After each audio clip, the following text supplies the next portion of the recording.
Como 10 pesos. Dice unas palabras ahí para YouTubers.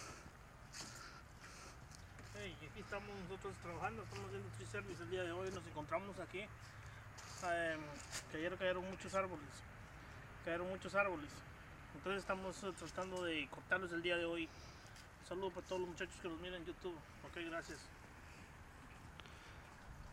Mr. Lucas, ¿you quieres decir algo?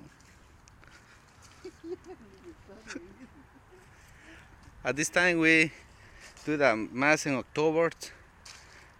Hit the stone and storm. We trim the pear tree. We cut like one bush.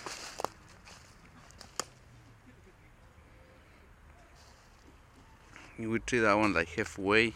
Was a big